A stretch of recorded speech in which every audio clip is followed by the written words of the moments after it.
मानव कौल की फिल्म बारामूला आज नेटफ्लिक्स पर रिलीज हो चुकी है। इस फिल्म में कश्मीर की कहानी देखने को मिलती है। तो दोस्तों क्या है खास इस फिल्म में, चलिए देखते हैं। तो दोस्तों नेटफ्लिक्स की फिल्म बारामूला को किसी एक तरह की फिल्म कहना मुश्किल है। यह कश्मीर की बर्फ से ढकी घटनाओं में बनी एक रहस्यमय कहानी है जिसमें डर भी है और भावना भी है। इसे लिखा और प्रोड्यूस किया है आदित्य धर ने और डायरेक्ट किया है आदित्य सुहास जाम्बले ने। दोनों ने मिलकर ऐसा माहौल बनाया है जहाँ पुरानी यादें और अलौकिक घटनाएं एक साथ जुड़ती है। तो कहानी की बात करें तो कहानी की शुरुआत होती है डीएसपी रिडवान सैयद यानी मानव कौल से, जो बारामूला में बच्चों के गायब होने के मामलों की जांच करने आता है। वो अपनी पत्नी गुलनार और बच्चों के साथ शहर के एक पुराने घर में रहने लगता है और फिर वहाँ कुछ अजीब अजीब चीजें होने लगती है। कभी किसी कमरे से आवाज आती है तो कभी परछाया दिखती है और बच्चों का बिहेवियर भी बदलने लगता है। और दिन में रिडवान अपने काम में व्यस्त रहता है जबकि गुलनार और बच्चे उस घर में किसी अनजाने डर को महसूस करते हैं। जैसे जैसे जांच आगे बढ़ती है रिडवान और उसके परिवार को एक एहसास होने लगता है कि इस घर में कुछ पुरानी बातें छिपी हैं जो अब तक खत्म नहीं हुई। कहानी धीरे धीरे सिर्फ एक ऐसी पुलिस जांच से आगे बढ़कर एक ऐसी बात पर पहुंची है जिसमें पुराने समय का डर और रहस्य एक साथ है। तो गाइस फिल्म का सबसे अच्छा हिस्सा इसका माहौल और तकनीकी काम है। कश्मीर की खूबसूरती, बर्फ, सन्नाटा और धुंध को कैमरे में बहुत अच्छे से दिखाया गया है और इस फिल्म में सिनेमेटोग्राफी शानदार है। क्लाइमेक्स में अतीत और वर्तमान को जोड़ने वाली एडिटिंग बहुत प्रभावशाली लगती है। एडिटिंग इतनी अच्छी है कि कई सीन एक साथ चलते हुए भी दर्शक कहानी से जुड़े रहते हैं। फिल्म का तकनीकी पक्ष मजबूत है लेकिन कुछ हिस्से बहुत डार्क लगते हैं। अगर कोई इस फिल्म को मोबाइल या छोटी स्क्रीन पर देखेगा तो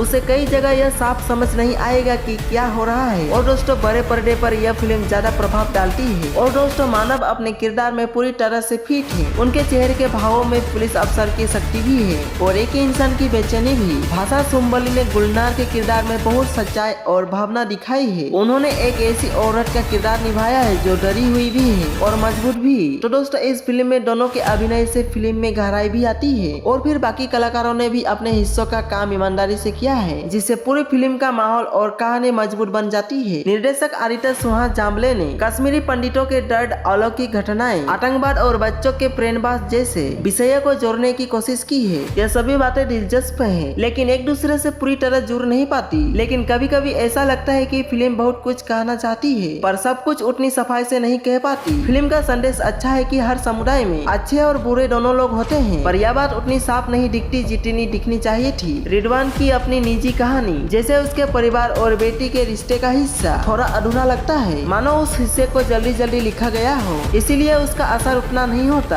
आदित्य का निर्देशन ईमानदार और संवेदनशील है। उन्होंने पहले हिस्सों में धीरे धीरे माहौल बनाने की कोशिश की है। हालांकि यह हिस्सा थोड़ा धीमा लगता है और दर्शकों को तुरंत कहानी से जोड़ नहीं पाता। इस बारामूला फिल्म में कुछ सीन वाकई दिल को छू जाती है, खासतौर पर वे पल जहां अतीत और वर्तमान एक साथ दिखाई देते हैं। ऐसे सीन फिल्म को भावनात्मक गहराई देते हैं। हालांकि फिल्म की पटकथा थोड़ी कमजोर लगती है। इस कहानी में कुछ उलझने भी है और गति भी कई जगहों पर धीमी महसूस होती है। इसके कारण दर्शकों को शुरुआत में कहानी समझने में थोड़ी देर लगती है। कुल मिलाकर बारामूला एक अच्छी लेकिन असामान्य फिल्म है। इसमें शानदार अभिनय, बेहतरीन सिनेमेटोग्राफिक और प्रभावशाली एडिटिंग है। यह फिल्म डरने से ज्यादा सोचने पर मजबूर करती है और यही इसकी सबसे बड़ी खासियत है। तो गाइस ऐसे ही और इंटरेस्टिंग अपडेट जानने के लिए हमारे रॉकी फैक्ट्स यूट्यूब चैनल को लाइक, फॉलो एंड सब्सक्राइब जरूर करें।